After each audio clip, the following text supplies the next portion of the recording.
বন্ধুরা, এইরকম ভিডিও পেতে আমাদের চ্যানেলটি এখনই সাবস্ক্রাইব করো আর ভিডিওটি ভালো লাগলে লাইক করতে ভুলবে না। ধন্যবাদ। এক বনে বাস করত এক টুনি পাখি। টুনি পাখির দুটো ছানাও ছিল। ছানাগুলো দেখতে অনেক কিউট ছিল। ছানা দুটোকে নিয়ে টুনি বেশ সুখেই দিন কাটাচ্ছিল। ওই বনেই একদিন চলে আসে এক ভয়ঙ্কর বাঘ। বাঘটি টুনির বাসার নিচে এসে টুনিকে বলে, এই টুনি পাখি, তোর বাচ্চা দুটোকে আমায় দিয়ে দে, নইলে আমি যদি গাছে উঠি তাহলে তোকেও খেয়ে ফেলবো। কি বলছো? আমি কেন আমার বাচ্চাকে তোমায় দিব? দিয়ে দে বলছি, না হলে কিন্তু তোর খবর আছে। আমি কিছুতেই আমার বাচ্চাকে তোমায় দিব না। তোমার যা করার আছে তুমি পড়ে নাও।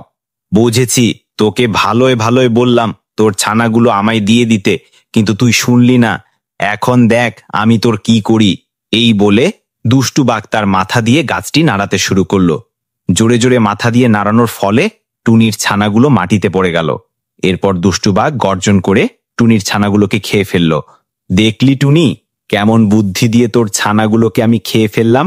তোর ছানাগুলোর মাংস কি যে সুস্বাদু ছিল, খেয়ে আমি অনেক মজা পেয়েছি। মাঝখান থেকে তুই বেঁচে গেলি, তোকে বাঁচিয়ে রেখে আমার লাভই হয়েছে। তুই আবারও ডিম দিবি, আর ডিম ফুটে ছানা হবে, আমি এসে আবার সেই ছানাগুলোকে খেয়ে যাব। এই বলে দুষ্টু বাঘ সেখান থেকে চলে গেল। এ কি সর্বনাশ হলো আমার! এই দুষ্টু পাজি বাঘটা আমার ছানাগুলোকে খেয়ে গেল। আমি এখন কি করব? এসব বলে টুনি পাখি কাঁদতে থাকলো।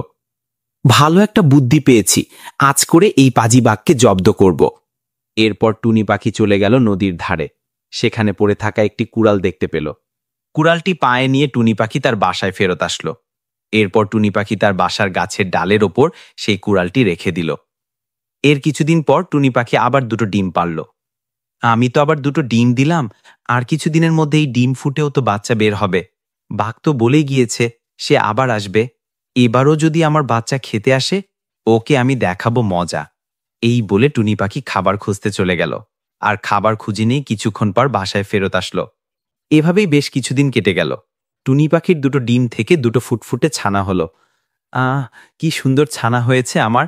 এবার যে করেই হোক ওই দুষ্টু বাঘের হাত থেকে আমার এই ছানাগুলোকে বাঁচাতেই হবে। টুনি পাখি যখন এসব কথা বলছিল, তখন গর্জন করে সেই দুষ্টু বাঘ এসে উপস্থিত হলো। এই টুনি পাখি, তুই তো দেখি এবারও দুটো সুন্দর ছানার জন্ম দিয়েছিস, কিন্তু তুই এই ছানা দুটোকে তো বড় করতে পারবি না। আমি এখন এই দুটোকে খেয়েই এখান থেকে চলে যাব। এখন কি তুই ভালোয় ভালোয় তোর ছানা দুটোকে আমায় দিবি, নাকি কষ্ট করে আবার আমাকে গাছটা ঝাঁকাতে হবে? বাঘ যখন এসব কথা বলছিল, টুনি পাখি তার কথাগুলো চুপ করে শুনছিল, কোনো উত্তর দিচ্ছিল না। কিরে টুনি পাখি, তুই কি বোবা হয়ে গেলি নাকি? আমার কোনো কথার উত্তর দিচ্ছিস না কেন? আমাকে দেখে ভয় পেয়ে গেলি নাকি? ভয় পাস না, আমি তোকে খাবো না। তোর ছানা দুটোকে খেয়েই আমি চলে যাব। দে, তাড়াতাড়ি আমায় দিয়ে দে। এরপরেও টুনি পাখি কোনো কথা বলছিল না।